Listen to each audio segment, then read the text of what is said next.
And we are live. Give everybody a couple seconds. Hey, everybody. Sean Dotson here with the Flip Side, and you are live with the After Hours Party Show. So first of all, just want to introduce, everybody knows DeCall Thomas over here. And some of you might not know, but this is David Kramer. David Kramer has been one of our YouTube chatters that have been on the chat room. We decided to bring him in today. And just want to start off by telling everybody I am once again at the Three Rivers Brewery in Farmington, New Mexico. And tonight I'm halfway through my this is Zia Gold by Three Rivers Brewer. If you can see that glass here, it's like a great pale ale. Very good.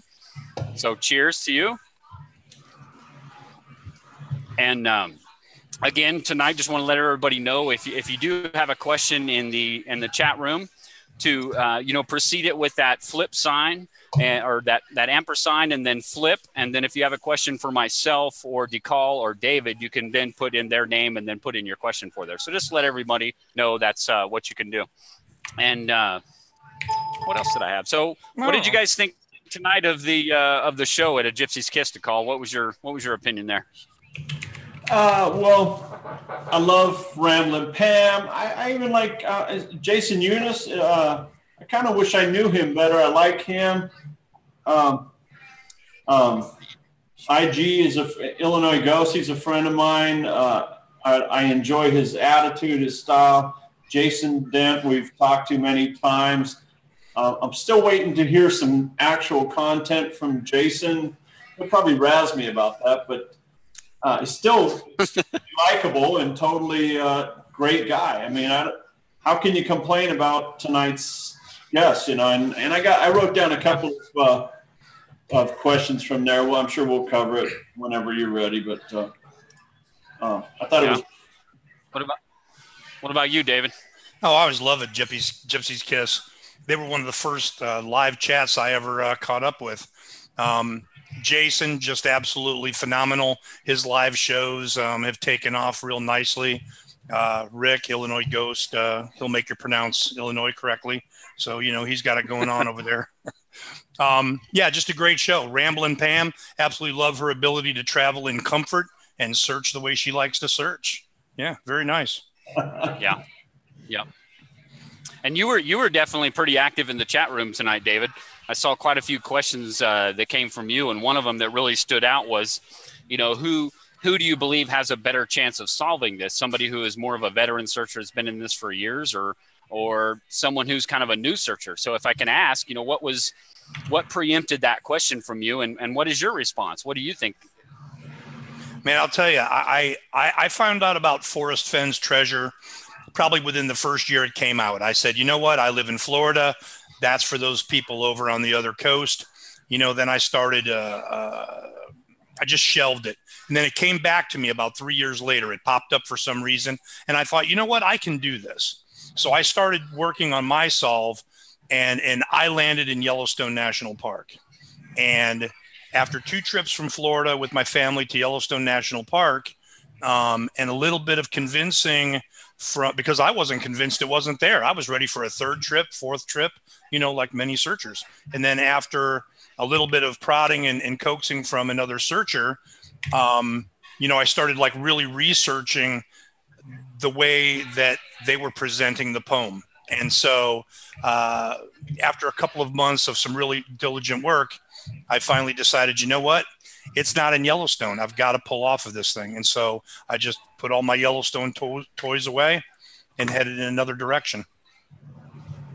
Wow. And how difficult was that for you? Man, let me tell you something. It's tough to pull off of a good solve, or what you believe is a good solve. But then once you're presented with the evidence and you do your due diligence and you look into it, I personally could come to no other conclusion, but it wasn't in Yellowstone National Park. Yeah. DeCall, do you have anything on that, or what did you think of that question, and what's kind of your opinion? I know you were in the chat room tonight and kind of listening to the question that David had, but what is your opinion on that? About changing solves or sharing solves? What was I was reading all these questions, but a big part of it, like what David's question was, is who has more of an advantage, a searcher who's been in this longer or somebody that's new coming into it? Yeah, I saw that. And then about changing solves as well. Well, it's an interesting idea how new searchers might be doing some crazy coding and coming up with all the search results, a little more high-tech crowd. That's an interesting concept. There certainly might be some advantages to new searchers catching up a lot faster than, we had to work for every scrap back in the day, but we also, we have heard so many things that the average guy hasn't seen. And we've seen all these different, all these ancient, quotes by Fenn. We've seen just about everything. And if the older searchers don't understand this kind of vibe from Fenn by now, these new people just don't know all the do's and don'ts. And, they make a lot of newbie mistakes that we're not going to ever make. Again. Yeah, again. Well, and David, how long have you been in the search? We know DeCall's been in since 2011, 2012. Is that true? Right. I bought the book in 2013 and started my first search in early 2014. Yeah. And David, for you? I'm guessing 2013, 14, when, legitimate, trying to figure out where the treasure was, working on it. And it's a work in progress, man. When you're in Florida, it costs a lot of money to get from, point A to point B. Yeah. Yep. And DeCall being in Vegas is a little bit closer than you. Yeah, it's exactly 12 hours to my search area driving. Right. And a lot of people are like, that's fantastic. I'm like, geez, 12 hours. But, you can get off. Yeah, when make it by sunrise, So for me, I'm kind of the newer searcher of the three of you. I've got to think that for you guys, it really started out years ago, and I've said it before, people like to call and Stephanie and those people that have been in the chase for many years, and Cynthia and those that I would consider very veteran searchers. I think while I think that there's too much noise out there, I think that those people definitely. We're challenged in different ways than we are now. A new searcher coming in now, there's an overwhelming amount of noise, but there's also an overwhelming amount of collective intelligence that you can get past a lot of these, initial hurdles that people had to get over to find this thing. And we don't know, maybe some of those initial hurdles are the right answers, but in that. And I want to go through just the chat room real quick and just say hi to a few people and to call. I don't know if you've seen any questions or anything yet, have you? No. Okay, so I'm just going to say hi to a few people. We got ES Eric Schmidt is in, Totally Not Mitzi, Robert Walker, James Cruz. Hey, James, how are you? David Kramer, this guy down here is obviously in there. Anon, Gary Sandberg, Journeyman, how are you? Robert Walker, Dale Richards. I'm going to probably end up 23 Monarcha, to call your friend. You need to apologize and be nice tonight, to call. I think you guys made up, at the end of the last one. Jim White, B. Cross, H. Purd. Why Must I Go? Hey, Troy, how are you, buddy? Jimmy Fast. Jimmy, good to see you in there. Jimmy, I did watch your videos tonight. Some good information there. I'll be plugging you on this weekend. And Jimmy, if you don't know, Jimmy Fast put out 3 videos today, and he was really just kind of telling people, don't go out there on boots on the search until you have, the starting point, or you figure out where. At least that's what I got from your videos, Jimmy. But I did watch them, and I look forward to seeing some more from you. Rob G, Jason Eunice. Hey, Jason, how are you doing? Jason, that's about everybody. I haven't. Adventure. Hey, Adventure, how you doing? Jeremy Milstead, how are you?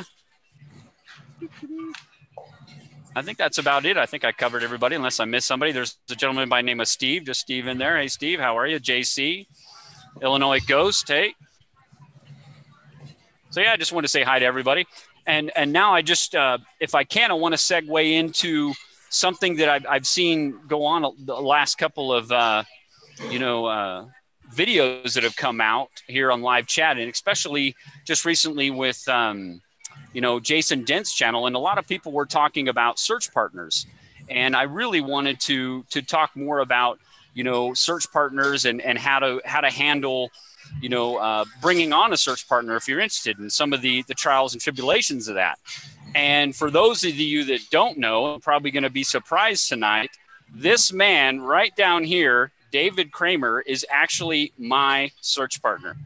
David Kramer and I have actually been search partners going on nearly 2 years now. It would have been late September of 2016 that David Kramer and I became search partners.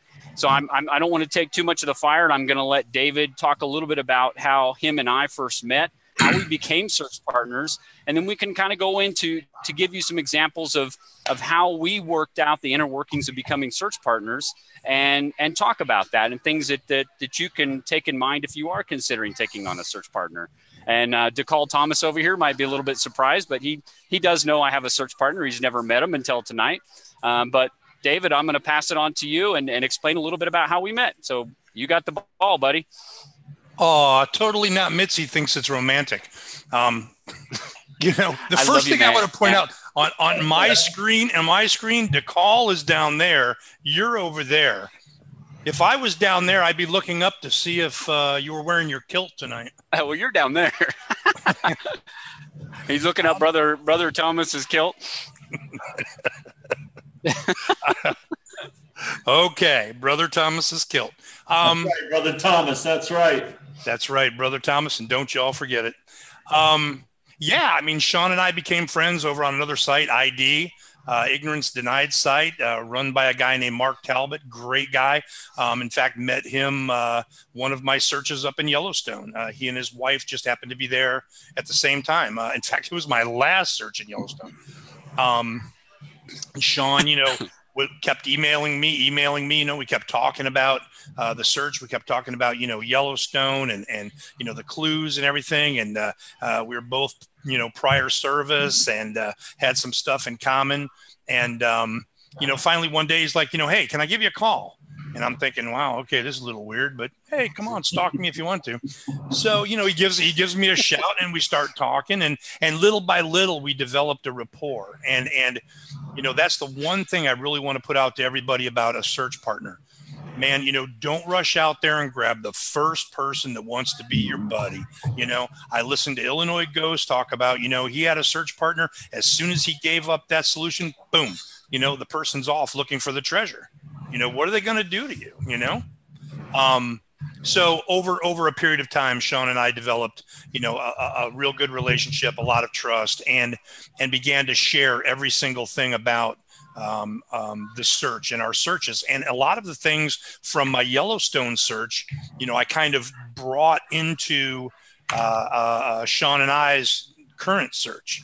A lot of the thoughts, the methodology was totally wrong, in my opinion, today. And again, it took me a very long time to get off of Yellowstone. Those of you that are in Yellowstone, I'm going to tell you right now, Yellowstone's a beautiful place. It's a place you want to be. But I think that a lot of time and treasure is being spent in Yellowstone. And it's just, my opinion, it's not there. We're not saying not to go to Yellowstone. Yeah, go to Yellowstone. Vacation. Hey, go there. Yeah, that's where I'm at. That's where I'm going.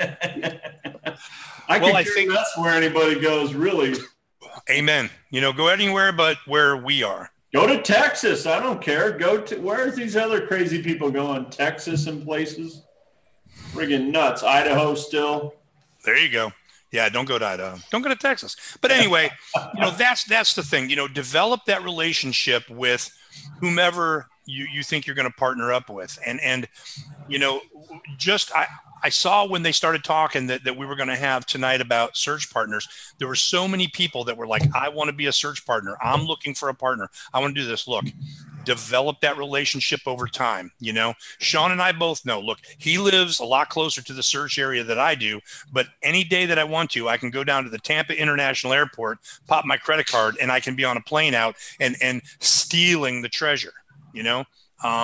I have way more morals than that. I have way more faith and trust in Sean than that.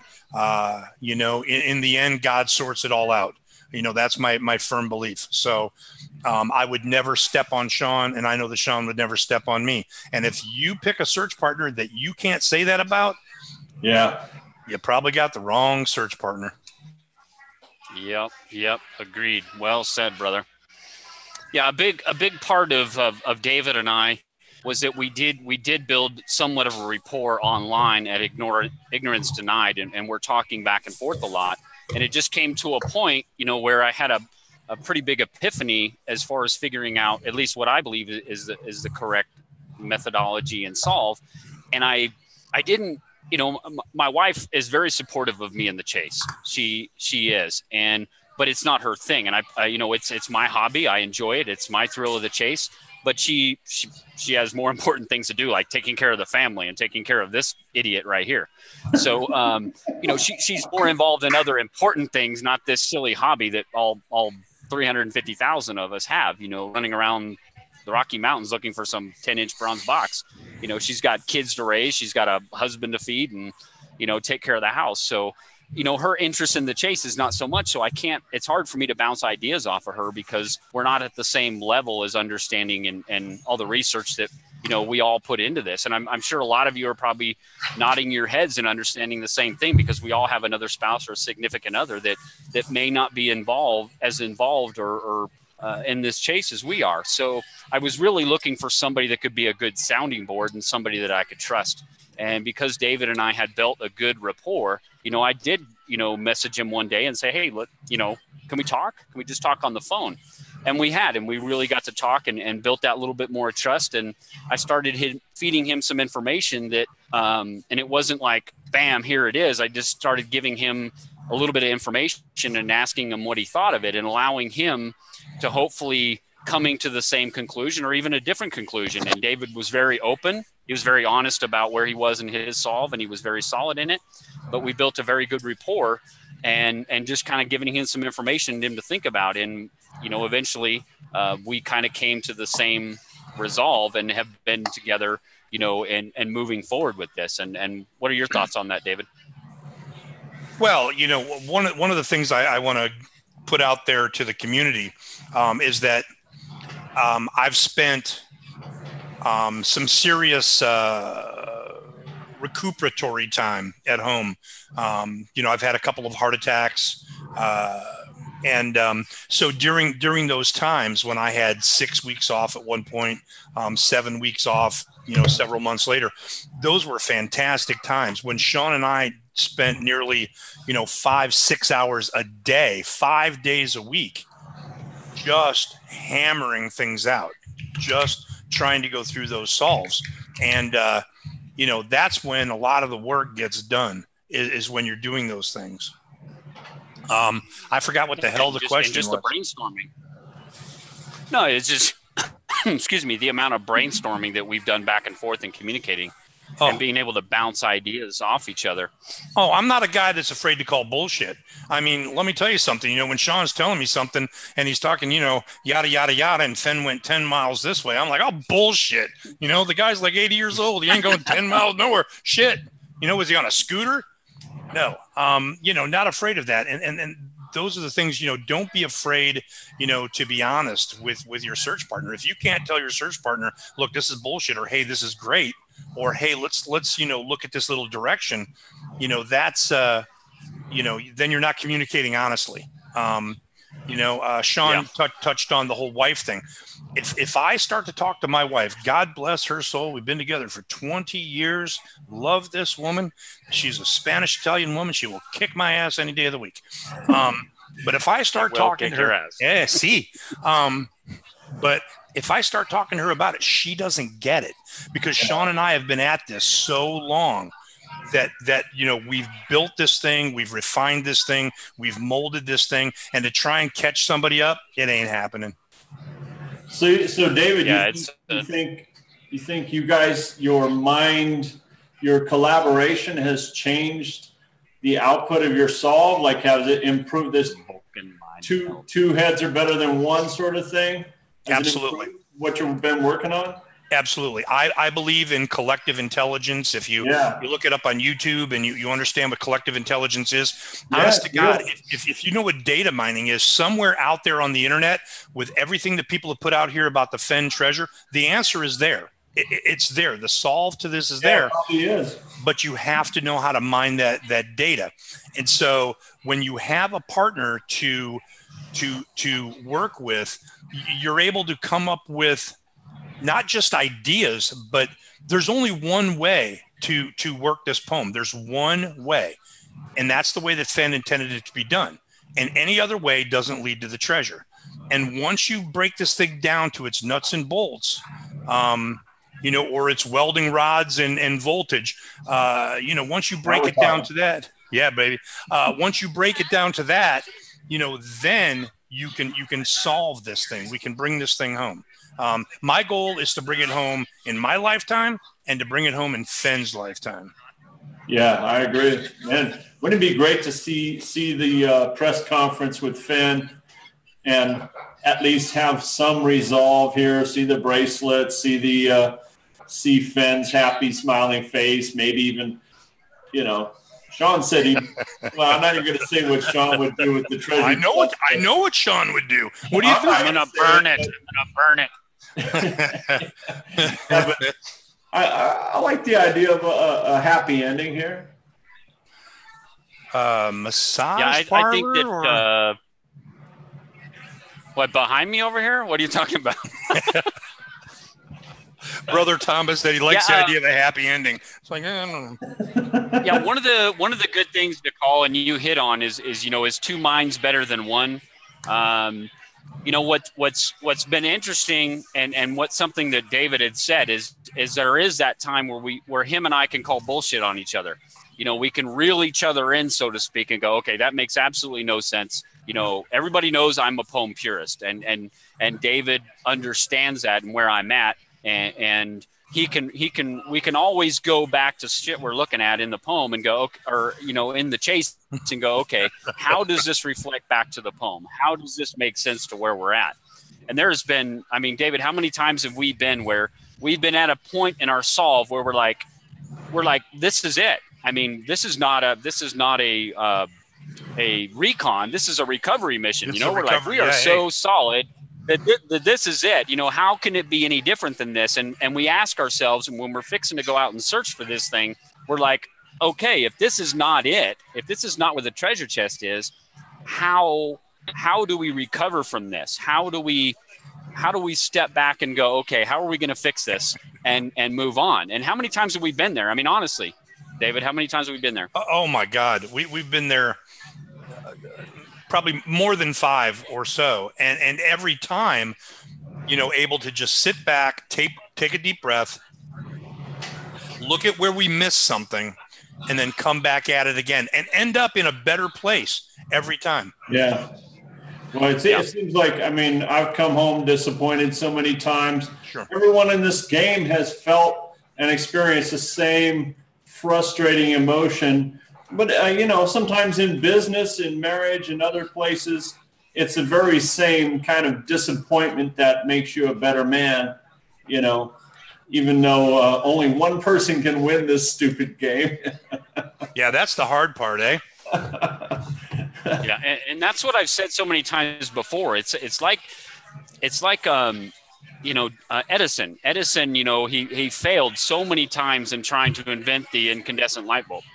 He just didn't go out there one time and say, bam, I'm going to do it. He failed upon failed upon failed. And that's, we've done that so many times, and we go out there and we test those theories. David's got an idea about something, and we refine that. And the only way to find out if it's going to work or not is to go out there and put boots on the ground and look for it. And I think so many people think that you can solve all 9 clues from home. And I'm not saying you can't, because we can't prove that you can't. But in our opinion, it's going to take getting out there, boots on the ground, and trying to solve this thing, really on the ground, and trying to test those theories out, whether that be my idea or David's idea, and we go out there and test it out, and we come back and we, okay, well, that fucking didn't work. What next? We got to try something else. And there's been a lot of those times. People give me a hard time about how many searches we've done, but those are those times that we go out there and we have to test those theories out. Golly, I don't know how to better say that. Yep, and I'm absolutely, one of Sean's biggest cheerleaders in the fact of, don't rush out there. Don't rush out there. If you can't make it, today, next week is great. If you can't make it next week, the week after, the chest is going to be waiting for you. When the time is right, you'll absolutely get out there and find the chest. Wouldn't you think, David, that we might have heard something we might not have heard something by now. It takes at least a few weeks for Fenn to put the word out, but the snow is gone, so if there was any good solves percolating over the winter, they've had their chance, to go get it. Well, a lot of that. Okay, I'm in Florida. Okay, and for me to move myself, my wife, and my youngest son. Okay, we have 5 kids, 7 grandkids. In order for me to move my wife and myself and my youngest son, that takes planning and it takes some cash. Oh yeah. So that person that may have given Fenn the gut feeling, may not have had the opportunity yet to get their boots on the ground. His gut feeling is based on something, in my opinion, something that he got in an email, a photograph, exact directions to wherever he believes that somebody is in that right area, whether or not.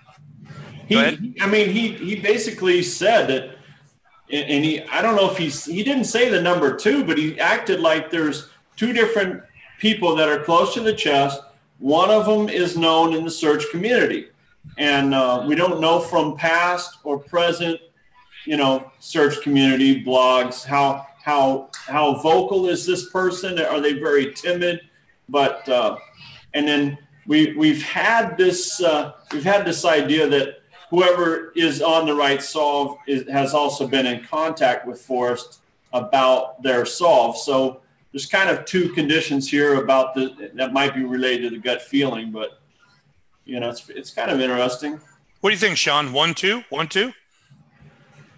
I'd love to see you guys drag this thing home. Oh man, drag it home so I can. Drag ain't no lie. Let me drag it. I'm hoping to put it in a backpack and carry it out of there. You're gonna have to get a car and drag it home. Yeah.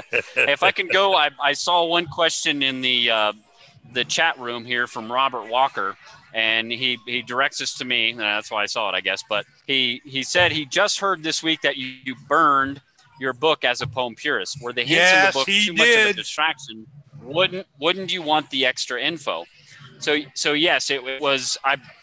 The book burning ceremony happened in early May of 2016. I had just returned from my Yellowstone search. I went in April 29th, the earliest you could possibly go in 2016 to Yellowstone and Mount Rabbit Creek, and I think I've talked about this before.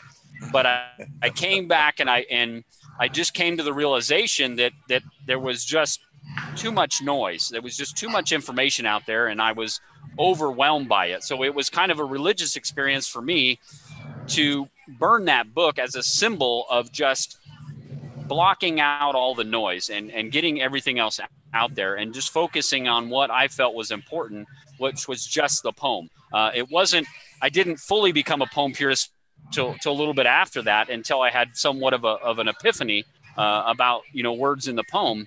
But I think that the subtle, well, we know that they are there. There's absolutely no doubt about them. I'm not going to argue that or say that they're not there. They are there. The architect of the poem tells us they are there.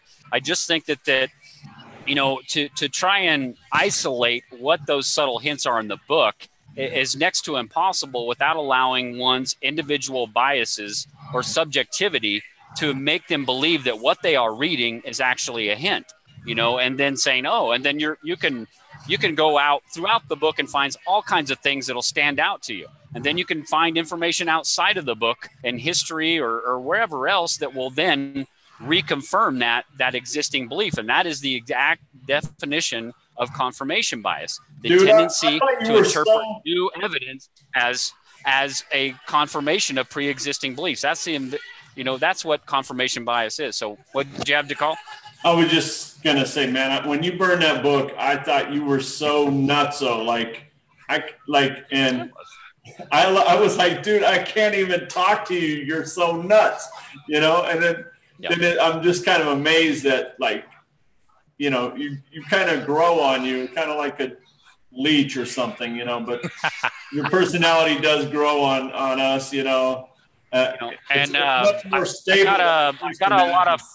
I got a lot of flack because I did send those pictures to Forrest. A lot of people don't know that. He did. I sent the pictures of my book burning ceremony to Forrest, and with some words that are pretty personal between Forrest and I. But what a lot of people don't realize is that, you know, Forrest, I believe, and I know, understands the symbology of what I did. It wasn't meant to be a in your face, you know, F you Fenn or whatever type thing. Forrest Fenn understands the symbology of what I was doing. And, yeah. Do you want to answer another question? Him and I still communicate. We still communicate. But yeah, go ahead, Nicole. What did you know? Well, Jason Eunice, and there's another question by Minotaur, I think. But Jason Eunice says, you're a poem purist, but are you open to hearing outside flyers and complex solutions? Do they interest you just from a curiosity perspective? Yes. Who asked that question? Sorry. Was that Jason or Eunice? Yes, I do, Jason. I don't as a poem purist, my foundation of our solve, and I say our solve because it is David and I solve, is the poem. That doesn't mean I don't pay attention to what other people say. It doesn't mean I block everything out. I think that there's too much noise out there, and the foundation of my solve is based upon the poem, and I always go back to the poem. Do I also listen to other solves out there? You know, and I think I've said this before, I do listen to other solves, but at a point in there, and it's usually right around a person's interpretation of what they believe where Warm Water's halt is, I kind of lose them. But I still listen to other interpretations of, you know, other clues along the way, because who knows what they're saying might not stir something in my own brain. Now, there's a lot of solves out there that get very imaginatory, and DeCall is an example of that. But and DeCall and I have had many conversations, and I appreciate, you know, DeCall's imagination. He's probably 75% imagination and 25%, you know, what I would call logic. And DeCall looks at me and he says, okay, well, you're 75% pure logic and absolutely no imagination. And we have that back and forth, and we have a perfectly good relationship with that. But yeah, I still listen to other solves out there, and I think there's a lot of information that is good. And we don't know. I mean, we can't discount anything. Based on a poem purist, believe that all the information is in the poem, and I try and block out as much noise as I can to mitigate confirmation bias. So how do you, Minotaur Moreno, he's asking, how do you solve the poem without having the book then? Well, again, I believe that all the information is in the poem, you know, and you don't necessarily need the book. Does the book have the poem in it? Absolutely. If we didn't have the internet, if the internet was completely kaput, yeah, you'd need the book. Absolutely, Minotaur, because the poem is in the book. But the poem is obviously spread all over the internet. Now, there's a lot of people that say, well, you need to know it's somewhere in the mountains north of Santa Fe, or you need to know that there's 9 clues. Okay. But, you know, if you're paying attention to the words in the poem and understanding the grammar, in my opinion, you don't necessarily need the information that it's in the mountains north of Santa Fe. Now, I'm sure there's plenty of people that will argue difference to that. This is just my opinion. It doesn't make it right, but that's just my opinion. David, did you have something? I was going to say, I can go one better than that. And the truth of the matter is that my book will be here tomorrow. I've never purchased the book because all I needed was the poem. Okay. I've avoided all the other bullshit from the forums. I've ignored everyone else. I've done minimal posting on ID, Ignorance Denied. Okay. You could probably go back 3 months and find my first appearance on A Gypsy's Kiss, because up until this point, I wanted to keep out all the noise. I didn't need it. I didn't want it. Yeah. Because that's not what's going to get you to the treasure. And so it was funny watching everybody talk about Sean being a poem purist and everything else. Let me pull mine off of here if I can. This is my copy of the poem. All my little marks, all my little things. Okay. so that I can work on nothing but the poem. When I go to bed at night, I take one sentence or one piece of the poem that I need to work on, and that's what I go after prayers. I go to bed thinking about this and thinking about the image from Google Earth about our spot and trying to marry the two of those. And those are the things that I believe are going to get someone to the chest. Maybe not. Maybe somebody that's brand new to this is going to read the poem. They're going to read the book. They're going to go, hey, I have an idea. They're going to walk out and they're going to grab that chest. God bless them. If the Lord wants me to have money, it is going to rain $100 bills on me today. Let me tell you right now. So, if the chest is meant to be Sean's and meant to be mine, it's coming. And we'll earn it, and it will be there. And man, let me tell you something. There will be a party that follows that you ain't never going to believe. I hope I'm invited. No, you have to post bail, Bill. You have to post bail to call. It will be. Yes, it will be. Brother Thomas, post bail. It's because you'll be the only sober one to call. You got to come get it. I got you. Come I'll be the pick us up in the party bus. Driver here. Yeah, that's for sure. Yeah. Like I said, to call, you will have a seat at the table.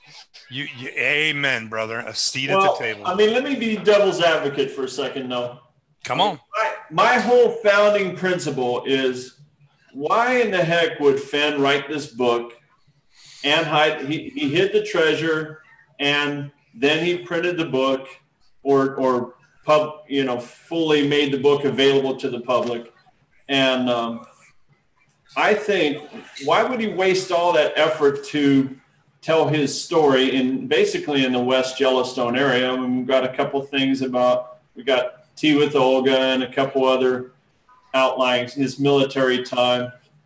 But basically the book's about West Yellowstone. So simply in my mind, I say, why don't we start where Fenn is talking about? So visit those places, try and get a foundation here, and go ahead and prove those places wrong, because there is a perspective here. There is there is some bias. There is some I'll forget the word right now, but basically this context. All right, there's context to the poem. And I believe it must be in the thrill of the chase.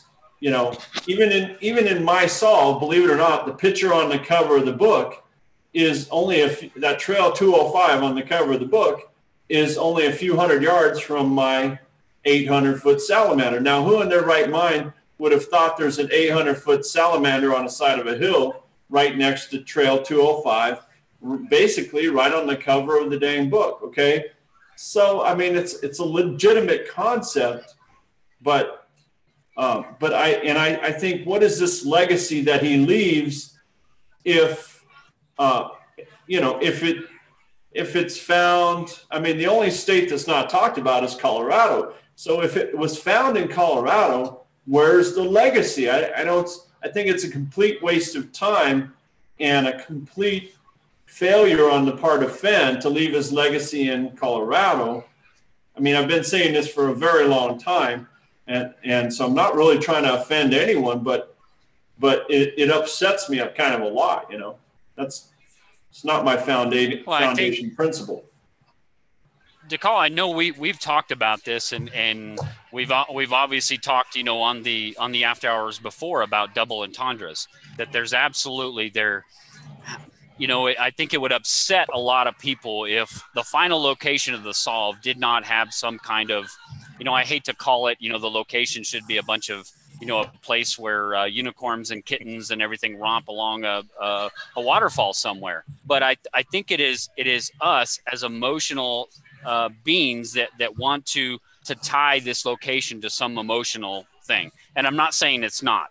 I can't prove that it's not or not. We do not know, like Forrest Fenn has said, it is a special place to him, and that is just special to him. We're never going to know what that is unless we ask him, and he may not even tell us what that is. He said that in a couple of these most recent things, but sure, there could be definitely double entendres that it does have some kind of symbolic meaning to him in a way that we cannot yet fathom. And it's, maybe whoever does find this, can give us their interpretation of what they thought that was. And Forrest Fenn could be sitting there going, what the fuck are you talking about? It's not what I meant. We don't know. We honestly don't know. And he may never tell us, even if he's still alive to tell us. It's Sean, that special to him. You've been the one person to find a flaw in my solve. Okay. You basically shown that grammatically brown is not about brown trout. I admire that in you. I respect that. I love this cold cognitive logic that you're speaking of, and you're basing it on a foundation of grammar. I think it's fantastic. Well, we don't know if that's true. We don't know if it's true. It's just how I look at it as a poem purist, but it doesn't make it true. Could it be that? Possibly. I don't think it is based on the rules of grammar, but there's a lot of people that think that grammar has nothing to do with that, and they may be right. So go ahead, David. Sorry, I cut you off. Well, I was going to tell Brother Thomas here, I'm always yelling at Sean. I'm like, oh my God, you're giving away everything. You're telling them everything. And I tell him right now, and I'll tell everybody in the chat, if y'all just pay attention to Sean, sorry, Sean, if y'all just pay attention to Sean from the first video to the last video, we'll meet you in our spot. Maybe. Yeah. Hopefully not. Stay out of there. Don't go there. Don't go there. They'll be in Yellowstone. They'll be in freaking Colorado. They'll be in Montana. The unicorns and kittens will get them. I'm gonna stick the unicorns and kittens on them. Listen, I did see another question in here from Minotaur Marino. If I can, I was just scrolling through here where you guys were talking, but I did see one that was shot to both David and I. And Minotaur Marino says, not trying to be argumentative, and Minotaur Marino, that's perfectly welcomed here. We don't have a moderator. We're totally on PC. Just tell us like it is. So, but he says, not trying to be argumentative, but I think it's important to discuss if you have just the poem, can't that lead you to an infinite amount of realistic places in the Rockies? Absolutely. And so can the book. So can all the scrapbooks. So can all the interviews. So can everything out there, Minotaur Marino. There's absolutely no way to, and I'm going to tell this to everybody, there's absolutely no way to remove all confirmation bias. It's absolutely impossible. We are the only animal species that it has subjectivity. We're the only ones that has emotion and can, or at least that we think has emotion, that can make decisions based on emotion. So you cannot completely remove confirmation bias, but you can mitigate it as much as possible. And to me, as being a poem purist, and what I define as a poem purist, is trying to mitigate that confirmation as much as possible by blocking out as much noise. And if that is sticking with just, the 166 words in the poem and going on the belief that if it is just words, and like Forrest Fenn says, the words in that poem look just like simple words, but trust me, I worked on that thing for 15 years. If he worked on that thing for 15 years, and every word in that poem has its purpose and has its meaning. And if you just simply, oversimplify the clues or think that certain words or certain, stanzas are not, you're missing a big portion of it. So, yes, I have the belief that the poem, if read properly and understood properly, or followed precisely, will lead you to the end of his rainbow and the treasure. That's just my opinion. Doesn't make it right. It's a path that David and I are both been on for a while now. And obviously we don't have the treasure, so we can't say that we are right or wrong. But Minotaur, man, when we have the treasure, it's on. You might never know. Oh yeah, cool 83. Dude, where are you at, dude? You got the treasure and then you just disappear on us. You say you're going to publish. Oh hell! And that brings up a good question. What is it? Everybody in the chat room, I'll ask this question. You can answer it. We may not be able to get to your answers, but we'll definitely read them and go back and look at it. But I can't wait for this. What is it? What is it each and every one of us really want to know? And the three things that I think that everybody's going to want to know is, one, where was it? I mean, everybody wants to know, oh God, where was the treasure? We just want to know, and two, what was the correct solve? Okay, well, they want to know exactly how that person got to that point, so everybody can go, oh my God, why didn't I think of that, or whatever. And three is who actually found it. I think that those are the three questions that at least I would want to know if it was found. I don't know what you would think, but those are the three questions that I would have. Where was it? What was the correct solve? And who found it? But what are we really entitled to know? Are we really entitled to know exactly where it is? Why do you want to know where it was? Do you not want to discover it yourself? And Forrest Fenn has asked us so many times, why do you want to know where it is? And second of all, why do you want to know what the correct solve is? And three, why do you want to know who found it? If we know it is found, then and where it is, then the thrill of the chase is gone. It's completely over with. And in my opinion, the only thing that the community is really entitled to know is that it has been found, and that you should not, spend any of your hard-earned dollars or, put yourself at risk out there looking for it. But the people that are still going to want to know where it is are going to be the people that truly love the thrill of the chase and don't care that there's a treasure at the end of it, but just want to know that they actually solved this thing and got to the end of it and found, something and can be acknowledged that they actually found it. And I mean, that's my opinion. I don't know. I just ask yourself, would you really just want to know those three answers? And I don't know, I'm sure that'll get people upset, but I'm kind of screwed because if it's found in my area, I've already published, so they're going to blame it on me anyway, whether it's me or not. So holy crap, I'll be spending my whole life proving that I didn't find it there or something. Woo, way to take one for the team, Brother Thomas. Yeah. IRS already loves me. Holy crap. That's all right. Hey, Sean, I gave a shout out to Rachel. Is she doing all right? Hi, Rachel.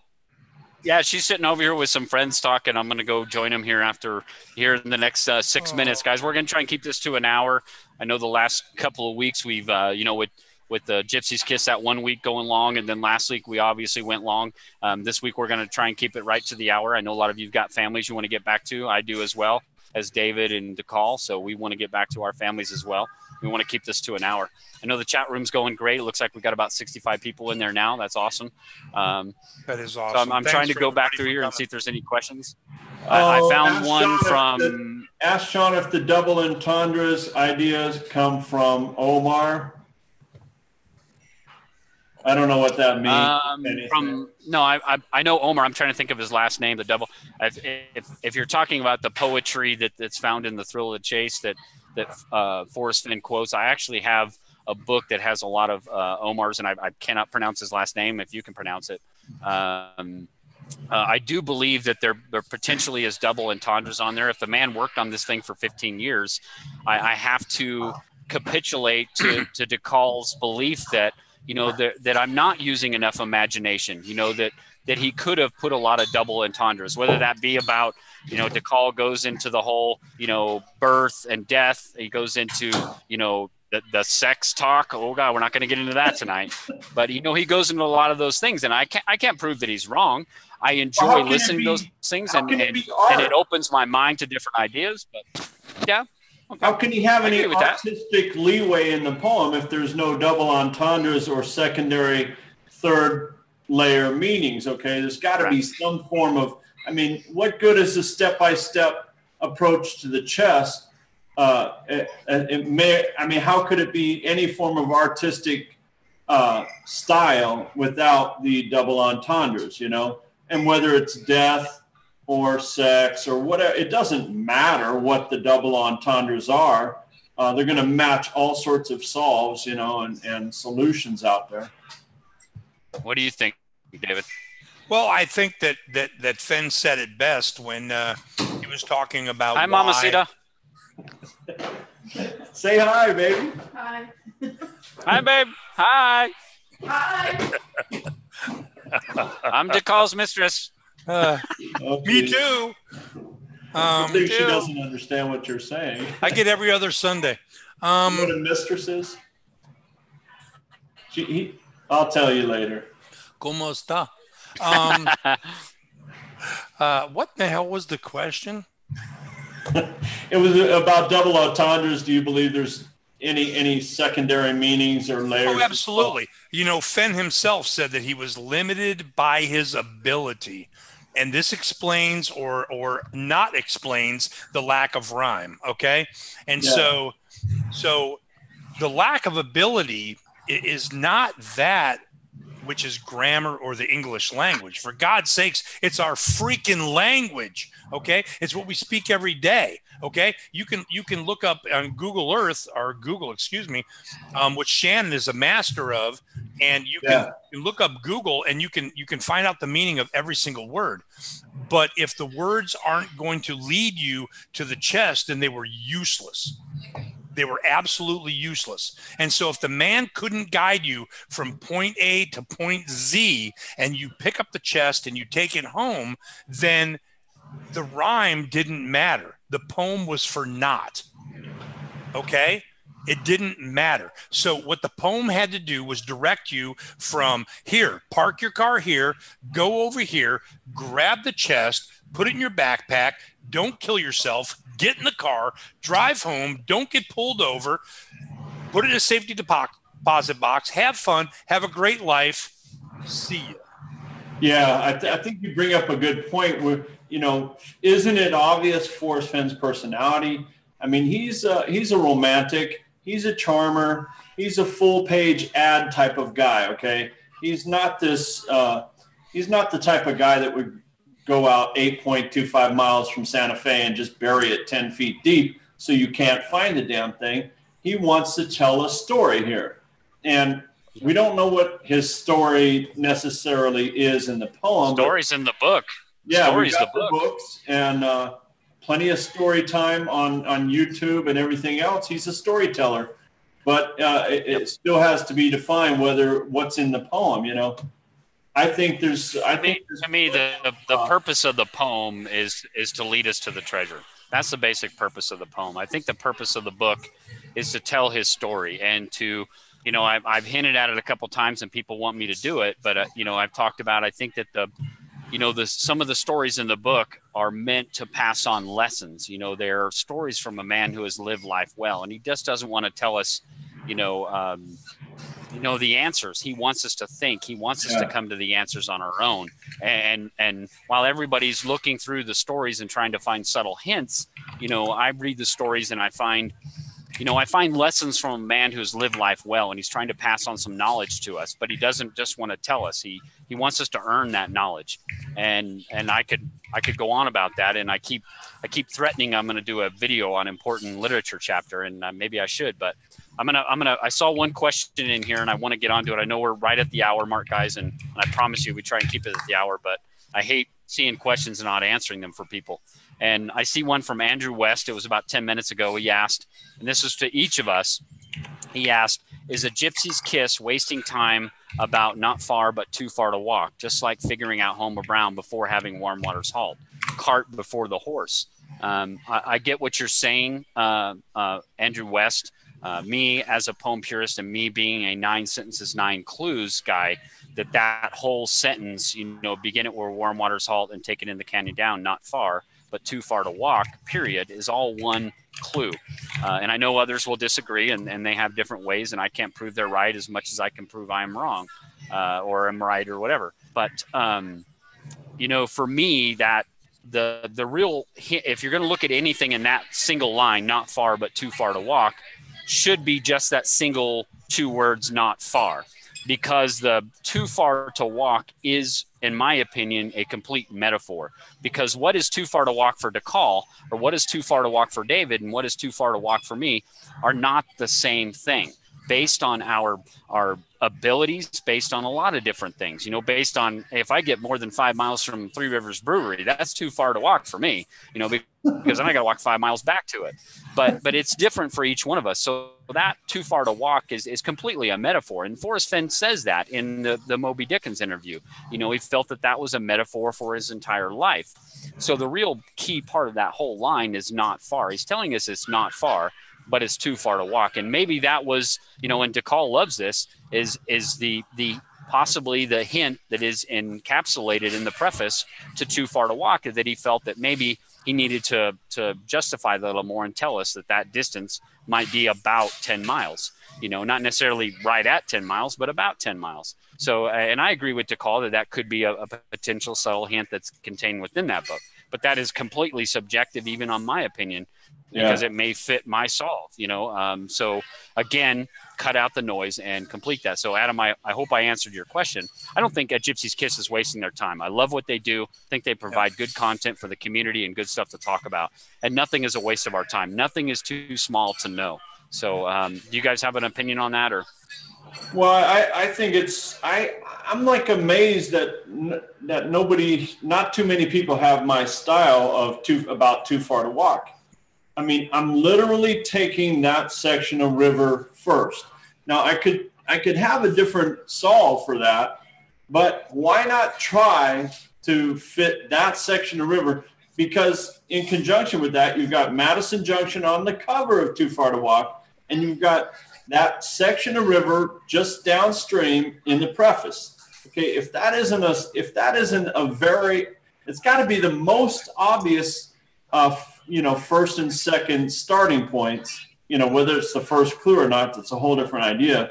And that fits my founding principle perfectly. Okay. We start at Fenn's places. We don't try and reinvent the wheel. We don't pick, like draw a place out of a hat, throw a dart. We start there and we resolve it or cancel it or discount it from there.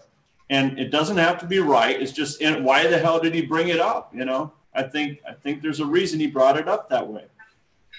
Well, and to you about this before, DeCall, that your interpretation of that singular line, begin it where warm waters halt, Madison Junction, if you're reading the book and you're looking at what you believe are the subtle hints or whatever in the book, Madison Junction fits that description probably to the best. And I would think that probably a good percentage of the search community, probably well above the 40% number, would agree with that Madison Junction is where two warm waters or geothermally fed rivers meet and end in their namesake of us naming them, as map makers or whatever, naming those rivers and then meeting at Madison Junction, then ending and becoming what becomes Madison River. I got to give credit to you because, and until we've been studying a little bit together, I never thought that I was breaking some of the rules of grammar. So I always thought for a very long time that I'm following the rules of grammar and I'm following my founding principle of being faithful to Fenn's places, and that, but you have taught me that there is grammar in the poem that needs to be followed. And so I totally respect that you're not at the Madison Junction or the 10 mile of river. But I appreciate this little nod that maybe of course anybody could be right in this game. Yep. Anyone could have, we don't have any confirmation. We just don't have anything. And if we did, maybe that but I think some of the romantic feel for this game, it would be over, It'd be like your last date with a girl, if Fenn really did give it to us. Did he give it to you, DeCall? Did he give it to you? Give it to you, man. Well, I haven't been to the vault. So. All right, now we're totally going off script now. Oh my God. All right, well, that's David, it. What else you got out for? Yeah, we are definitely over the hour, folks. So we're going to try and wrap this up. David, you got anything to say as far as search partners go, and any advice to people that are considering a search partner? And oh my God, how long do you have? You got another half an hour? Right. You got the mic, brother. It's on you. All right. Well, here it is. Okay. Search partners, choose wisely. Okay. There are a lot of people out there that are searching for partners. A lot of people have great ideas. Be open. Okay. Believe me, I was in a completely different place when Sean came along, and it took me months to buy into what Sean was selling. But I listened and I educated myself. It's the same way that I cast my vote when I vote. I educate myself. I figure out who the best candidate is. I educated myself. I figured out that Sean wasn't talking bullshit. He was talking the way that Fenn was writing. And so when you realize that, there's only one way to go. All right. So choose your search partners wisely. Be safe. Okay. Don't give away everything right away. Know who your search partner is. You know, Sean and I don't have a paper contract. Okay. We have a verbal contract. Sean and I trust one another. Okay. That's the way it is. Plain and simple. You know, we're both prior military. You know, we've never physically met. Our families have met via computer.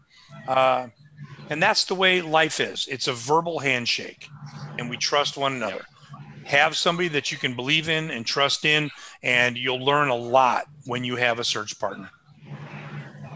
I've never found anybody that's even, I mean, anybody that's actually playing the game that's interested in my solve. I mean, I think it's one of the best solves out there, but you know, yeah, my brothers, my dad, my son-in-law, they all like my solve. They think it's king of the hill, but that's, you know, that's sort of like family.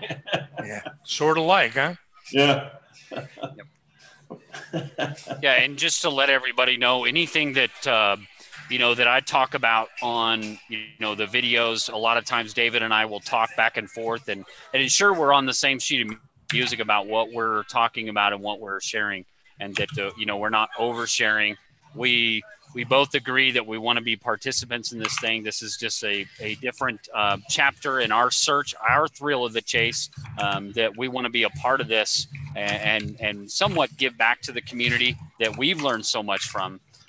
But at the same time, again, people always ask me, what state are you searching in? Those are certain things that David and I agree that we're not revealing. One, yeah, like I've Sean said, is searching in the state of confusion daily. I normally absolutely. I love to criticize anybody that's so wimpy that they can't say what state they're in. But I don't actually. After hearing Sean's logic, it's fine. I'm not going to. At least he presents a good case for why he's not saying what state. Most of these really, delusional people out here that have it solved, okay, don't even realize that we all have it solved.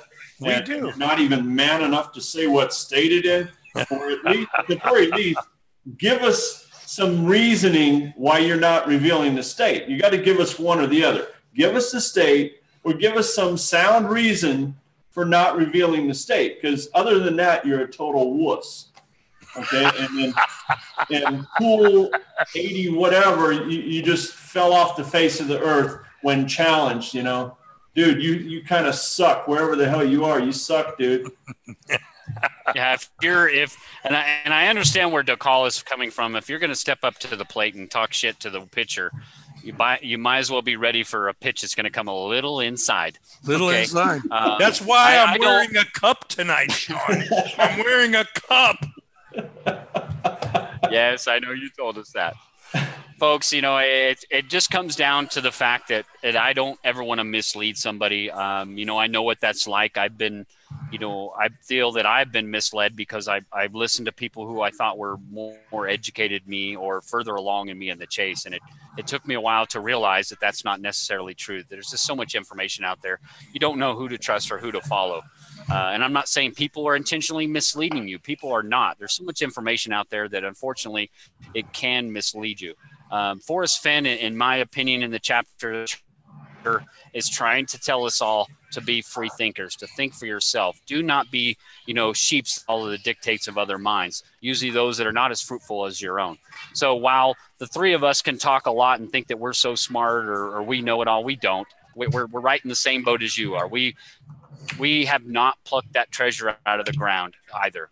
And we would like to hope to be the ones to do it. And I believe that fate has already chosen that person. They will grab that out of the ground, and that was a person that was meant to find it.